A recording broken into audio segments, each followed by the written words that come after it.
SPQR, 4 letters carved into the bones of an empire. You've seen them etched on ruins, engraved in marble, flaunted in movies, but you've never seen what they were really hiding. Because SPQR wasn't a symbol of the people. It was a lie, a propaganda machine disguised as patriotism, a velvet glove hiding an iron fist.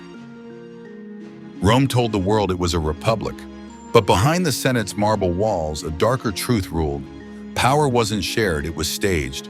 Votes were bought, laws were bent, and conquest always justified. SPQR became the mask that made empire look like liberty, a brand stamped on legions, laws, and lies. And here's the twist. That mask never died.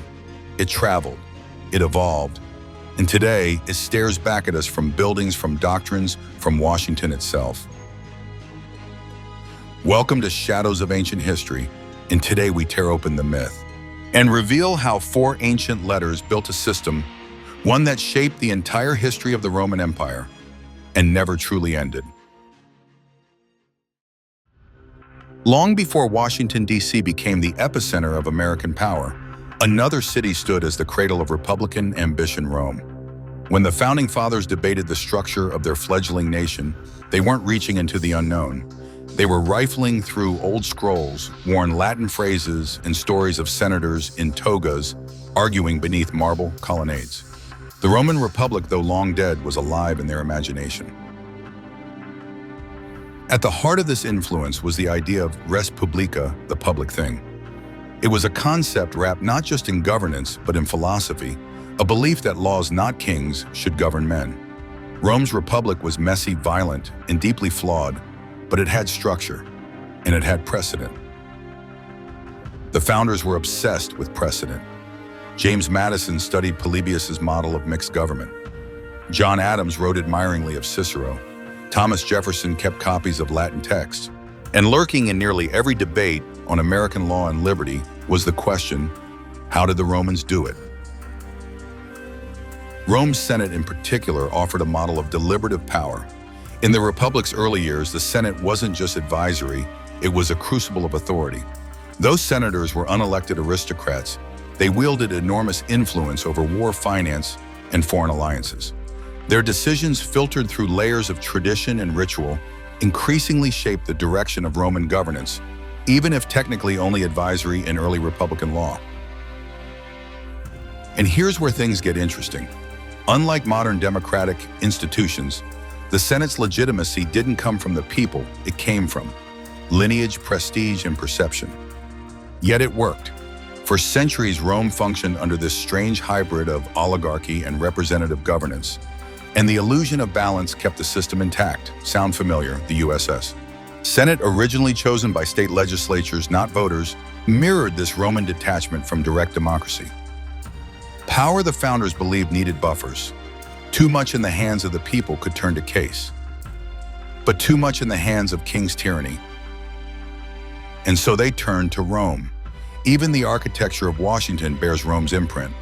Doric columns, triumphal arches, Latin mottos. The Capitol dome itself is an echo of Roman grandeur, not Greek serenity. This wasn't accidental, it was a performance, an invocation of ancient legitimacy. But Rome's legal mind didn't stop at symbolism. The Roman Republic crafted complex legal categories for citizenship, property contracts, and crimes. Their concept of imperium, the right to command, was tied not just to military power, but to legal authority.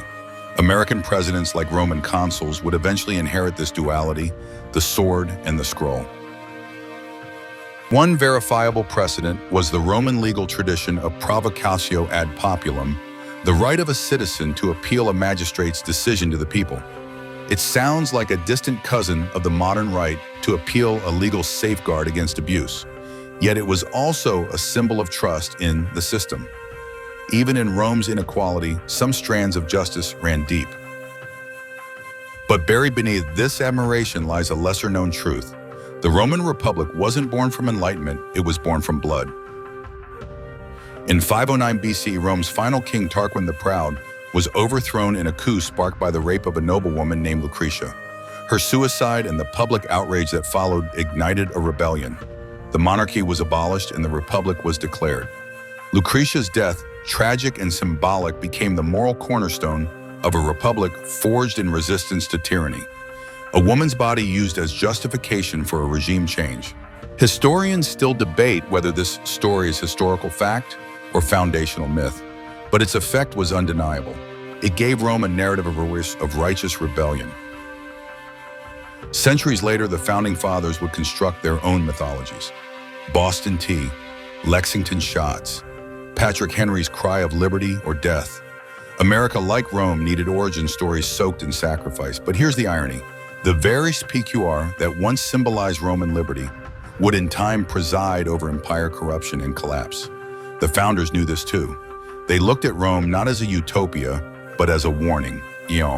They asked, can a republic last? Their answer lay in copying Rome's best features and trying to bury its worst. Yet even then, shadows crept in. The phrase civis Romanus sum mart, am a Roman citizen, had once struck fear into the hearts of provincial governors who dared to violate Roman rights. Centuries later, a U.S. passport would carry similar weight. The legacy of Rome wasn't just architecture or oratory, it was the legal aura of belonging, the shield of citizenship. And as we'll see, that shield could be as brittle as it was beautiful, because power once concentrated always tempts. And Rome had a playbook for that too, one that would leave its mark on the entire history of the Roman Empire. The Roman Republic didn't just invent laws, it engineered power. Behind the grandeur of temples and togas lay a machine calibrated, layered, and brutally efficient. That machine was called the cursus honorum, a sequence of political offices that mapped the rise of Rome's elite like a sacred ladder carved into the bedrock of ambition. It began with the quaestor, a modest role focused on financial administration. Then came the aedile guardian of public works and festivals. Above them, the praetor wielding judicial authority. And at the summit, the consul, a co-ruler of the republic armed with the might of imperium and the weight of Rome's expectations. Two consuls ruled together. One could veto the other. They served for 1 year only. This wasn't accidental, it was armor against dictatorship. Rome feared the single voice, the prolonged grip. So it built a system that valued rotation over permanence, rivalry over submission. Now look across the Atlantic. The Founding Fathers didn't just admire this structure, they adopted its very essence. The American presidency modeled loosely on the Roman consulship, limited term checked by other branches, but armed with both civilian and military power. The three-branch government, executive, legislative, judicial, bears philosophical echoes of Rome's consuls. Senate and praetors, though, filtered through Enlightenment thinkers like Montesquieu. Even the veto power enshrined in Article 1 of the U.S. Constitution flows from Roman precedent. Rome's system wasn't just influential, it was instructive, and it wasn't infallible. One strange, lesser-known episode occurred in 67 BCE when the Roman Senate, paralyzed by pirate raids disrupting grain supply, granted an obscure General Pompey the Great an unprecedented command. Through the Lex Gabinia, Pompey was given supreme authority over the Mediterranean for 3 years. He crushed the pirates in mere months, earning applause. But Rome had crossed the line. A single man outside the regular ladder of offices was now wielding unchecked quasi-imperial power. And the Republic cheered. Historians still debate whether this marked the true beginning of the end, the moment when Rome learned to love the strongman. But what's certain is this: every republic walks a tightrope between structure and crisis. And crisis always tempts shortcuts. The US too has flirted with this dance. Executive orders, emergency powers, special wartime authorities. Every time the constitutional ladder feels too slow, there's an impulse to leap. But the Roman cursus honorum offered more than hierarchy. It was a school of restraint. By forcing men to earn their power step by grueling step, it injected time into ambition. And time in a republic is the difference between deliberation and disaster. Yet ambition doesn't like waiting. Cicero, a new man from a non-aristocratic family, climbed the ladder through sheer rhetorical brilliance. He became consul in 63 BCE, delivering blistering speeches against a conspiracy led by Catiline. For a brief moment, meritocracy lit Rome's sky. But soon the old families closed ranks again. The Founding Fathers saw this too. George Washington, a man with no royal lineage, was the American Cicero, and Pompey rolled into one praised for stepping down after 2 terms, a living embodiment of Republican virtue. But what if he hadn't? What if power had clung? Rome had no term limits until it was too late. The US didn't impose presidential limits until the 22nd Amendment after FDR's 4-term stretch. Even today, the spirit of cursus honorum flickers in debates over Supreme Court appointments, congressional careers, and political dynasties. Who earns power? Who inherits it? Who holds it too long? The Roman model whispers warnings across millennia. Because structure can protect, but it can also calcify. The Roman ladder became a cage for outsiders, a fortress for elites. By the time Julius Caesar arrived, the cursus honorum was less a staircase and more a wall, one he would eventually climb, then shatter. And yet buried in its ruin was a gift, the blueprint for balancing ambition with accountability. The American system still borrows its scaffolding from that ancient design. Term limits senatorial decorum checks and balances their Roman bones draped in modern flesh. But bones, no matter how strong, can break. And when they do, the fracture often starts from within. If Rome gave the world one enduring legal skeleton, it was the 12 Tables. Carved into bronze plaques and posted in the Forum in 450 BCE, these weren't just laws, they were an act of rebellion against secrecy. For centuries, Roman legal codes had been controlled by patrician elites. Justice was doled out behind veils, its rules shifting like shadows. But when plebeians demanded transparency, the result was radical, a written code accessible to all. And the first law, ignorantia legis neminem excusat ignorans, of the law excuses no one. The United States inherited more than just Latin maxims from those tablets. The idea that law must be public, stable, and knowable, that justice isn't just a verdict, but a process, was burned into the DNA of Western governance. The echoes are unmistakable. Trial by jury, legal precedent, the right to face one's accuser, due process, and perhaps the most haunting echo of all, habeas corpus. You shall have the body, the right of the individual to be brought before a judge and not be detained arbitrarily. Though the phrase is medieval, its soul is Roman. And while the founders drew from British common law, that law had already marinated for centuries in Roman legal traditions. The Magna Carta itself, often hailed as the ancestor of modern liberty, was shaped by Roman principles of contract accountability and individual redress. But not all was noble in the 12 Tables. Among its more disturbing clauses, the theoretical permission for a creditor to dismember a debtor if payment wasn't made, though historians agree this was likely symbolic and never actually carried out. Its very presence, however, speaks to the brutal realism of early Roman law. Justice was not blind, it had teeth. This tension between protection and punishment has never left legal systems. Even in modern America, debates rage about the balance between security and liberty. Is the law a shield or a sword? And who decides? One strange story from Rome's legal history underscores this ambiguity. In 215 BCE, during the Second Punic War, Rome passed the Lex Oppia, a law that restricted women from owning too much gold or wearing luxurious clothes in public. It was billed as wartime austerity. But long after Hannibal retreated, the law remained until Roman women en masse flooded the streets in protest. They blocked senators' carriages. They demanded repeal, and they won. It was one of the earliest recorded acts of coordinated civil disobedience. In Roman history, women legally disenfranchised using protest to shape legislation. Historians still debate whether this was proto-feminism or class vanity, but the result was clear: law, when made visible, could be resisted. Transparency breeds accountability. That's the lesson the founders took to heart. The U.S. Bill of Rights, especially the 4th, 5th, 6th, and 8th Amendments, is a mirror held up to ancient codes. The right to remain silent, protection from unlawful searches, speedy trials, no cruel or unusual punishment. Rome, despite its harshness, offered a template for these freedoms, not in perfection, but in principle. and perhaps the most radical principle of all citizenship as legal armor. In ancient Rome, to be a civus Romanus meant access to rights others lacked. It meant protections, appeals, justice. Paul the Apostle invoked it to escape scourging. Thousands relied on it to navigate a harsh and complex empire.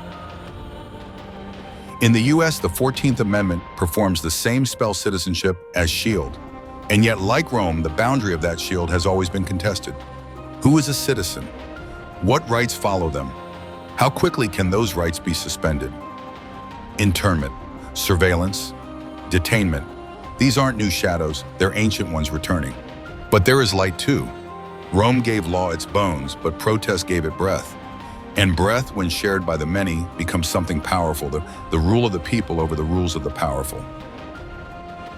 Because behind every clause and statute lies the same eternal question: who is the law for? And if the law forgets that, history remembers. In the waning years of the Roman Republic, the word dictator did not yet carry the venom it holds today. It was a legal title, a constitutional role, one granted during times of extreme crisis when the usual dance of the cursus honorum was simply too slow. The Senate could, by vote, elevate a single man above the normal checks, a temporary king in a republic allergic to crowns. The powers were vast, the timeline strict 6 months only, and for a while it worked. One of the most celebrated dictators in Roman history was Cincinnatus, a farmer called from his plow to rescue Rome from invasion. He accepted the powers, led Rome to victory, and relinquished his command within days. His humility became legend, his story gospel. So much so that over 2 millennia later, an American general named George Washington would be compared to him, another man who could have ruled longer, but chose to walk away. But Rome didn't always get Cincinnatus. Sometimes it got Sulla. In 82 BCE, amid civil war, Lucius Cornelius Sulla marched on Rome, seized power, and became dictator, not for 6 months, but indefinitely. He published lists of enemies to be executed. He rewrote laws. And when he finally retired, he left behind a city that now knew dictatorship could be used not just to save a republic, but to end it. Historians still debate whether Sulla was a conservative reformer or a proto-tyrant. But one truth is undeniable: the legal mechanism that made him possible remained intact. And decades later, Julius Caesar would use it again. When Abraham Lincoln suspended habeas corpus during the American Civil War, he faced fierce opposition. His move allowed the military to detain citizens without trial, an act some called tyrannical. But Lincoln, like Rome's Senate during war, believed the republic itself was at stake. Delay could mean defeat. Words attributed to Lincoln echoed Rome's own dilemma. Must I shoot a simple-minded soldier who deserts, while I must not touch a hair of a wily agitator who induces him to desert? It's a modern echo of an ancient trade freedom for survival. Throughout American history, this Roman impulse has resurfaced. Franklin D. Roosevelt used emergency powers during the Great Depression. George W. Bush expanded executive authority in the wake of 9/11. COVID-19 brought lockdowns and mandates unprecedented peacetime interventions justified by crisis. Always the same justification: necessity. But what happens when emergency becomes habit? Rome's dictators were supposed to be temporary. But power, once tasted, rarely returns to its cage willingly. Caesar in 44 BCE was named dictator, perpetuo dictator, for life. 1 month later, he was assassinated. The knife in that moment was a referendum on unchecked authority. And yet, even after his death, the republic could not recover. The legal mechanism had been twisted too many times. The Constitution stretched by too many exceptions. What had been emergency powers became normal practice. The machinery of the republic had not stopped, but it had been hollowed. A strange footnote from Roman history illuminates this danger. After Caesar's assassination, a man named Marcus Antonius displayed Caesar's bloody toga in the Forum, igniting public rage. In response, the Senate passed the Lex Pediae, which criminalized Caesar's assassination and retroactively legitimized retribution, setting a precedent of politicized justice cloaked in legality. It was the law weaponized as emotion. When fear and fury write the statutes, the republic itself begins to rot. In the US, the War Powers Resolution of 1973 was meant to check the president's ability to engage in conflict without congressional approval. But in practice, presidents have often sidestepped it, invoking broad interpretations of emergency and national interest. What was supposed to be temporary conditional becomes convenient. Rome reminds us a republic can die not by revolution, but by slow permissions, by laws stretched beyond their design, by citizens who applaud necessity until necessity becomes tyranny. So today, when executive orders grow longer, when surveillance expands, when emergency is invoked again and again, listen carefully. You might hear the echo of a Roman voice, not shouting, not marching, but whispering calmly from beneath the marble. It's just for now, it says, just for the crisis, just like before.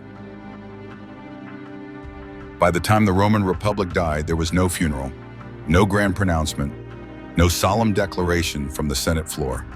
The body was simply absent. And in its place, a new form of government stood draped in old words, cloaked in familiar rituals, but hollowed out from within. SPQR remained etched on banners and buildings. Senators still met, laws were still passed, but behind the curtain power now moved through emperors' legions and whispers in palace halls. The Republic had not been slain in battle, it had been worn down by its own tools. It rotted in plain sight, and it began not with tyranny, but with compromise. In the years before Augustus took full control, Rome had suffered civil wars, assassinations, and political chaos. Each new blow was followed by a justification. Each erosion of procedure explained away as pragmatic. And the people, they cheered. They traded liberty for order. The Senate, once a guardian of tradition, became a rubber stamp. The tribunes of the plebs, once defenders of the people, were co-opted or silenced. What remained was spectacle, games, grain, and grandeur. Historians still debate the exact moment the Republic ended. Was it when Julius Caesar crossed the Rubicon? Was it when Augustus, under the guise of restoring the Republic, consolidated lifelong princeps' powers, effectively becoming emperor in all but name? Or when the Senate ceded its legislative teeth in exchange for survival? No single moment tells the tale. Instead, it was a series of small legal mutations, each one seemingly reasonable, each one justifiable in the moment. Together, they formed a mosaic of decay. And this is where the American story starts to tremble, because the founders were not naive. They studied Roman history precisely to avoid this fate. But they also knew no constitution is stronger than the will of its people to uphold it. When legislative bodies grow performative, when checks and balances calcify into ritual, when public trust becomes a punchline, the Republic, no matter how mighty, begins to soften. One strange but telling moment came in the late Roman Republic when consuls began to pre-announce laws as fait accompli, bypassing debate entirely. The Lex Titia of 43 BCE, which legalized the Second Triumvirate, was passed not through deliberation but under threat. A legal coup in the clothing of procedure. In modern America, bills spanning thousands of pages, such as the Consolidated Appropriations Act of 2021, are sometimes passed without legislators fully reading them. Filibusters are used not to persuade, but to stall. Gerrymandering redraws maps not by population, but by party ambition. The tools of the Republic are still in use, but often for outcomes their creators never imagined. There's an old Roman principle, senatus consultum ultimum, the final decree of the Senate. It allowed for the suspension of rights in times of internal danger. Originally rare, it eventually became a regular hammer in political rivalries. And here's the warning. The collapse of Rome's republic did not happen because someone broke the law. It happened because everyone used the law differently. And yet, amid the ruins, there were always voices who remembered. Cicero, writing in exile, warned of power cloaked in legality. Tacitus, under the emperors, described a republic that had forgotten itself. And today, even in Washington, the Roman ghost still walks. It lingers in the architecture. It echoes in the vocabulary. And sometimes it stares back from the mirror. Because the truth is this: republics do not die in darkness. They die in daylight, to the sound of applause, to the rhythm of ceremony. to the lullaby of just this once. And when the crowd cheers and the laws bend just a little more and the Senate chamber grows quieter than usual, remember Rome. It did not collapse, it conformed. And in that quiet transformation, the entire history of the Roman Empire shifted from republic to autocracy. The Roman Republic did not vanish in a moment. It faded gradually behind masks of tradition, leaving its fingerprints on the entire history of the Roman Empire. Its collapse was not a thunderclap, but a slow, rhythmic erosion. One law adjusted here, one exception made there. Each change seemed small until the foundation no longer held. And across time, across oceans, across revolutions and reinventions, that memory still lingers.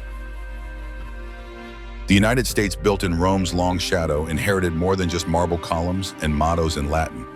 It inherited a warning, a fragile blueprint, a cautionary tale carved into bronze and parchment alike. SPQR, what once claimed to speak for the people, became a tool for those who ruled over them. But in its original form, it held a promise that the people could matter, that law could protect, not just punish, that power must be earned, not inherited. And perhaps that is the lesson we must carry, not to fear collapse, but to recognize drift, not to idolize ancient systems, but to study how they strained and snapped, not to point fingers at emperors rising, but to question why republics fall asleep. Because republics do not die in fire. They dissolve in silence, in apathy, in rituals repeated without meaning. But there is another side to this story, one not of loss, but of return. Every generation is handed the same tools Rome once held: debate law, protest, reform. And every generation must decide how to use them. The future of any republic is not written in stone. It is written in the spaces between its people, in what they allow, in what they refuse, and in what they remember. And may the echoes of the past help you hear the present more clearly.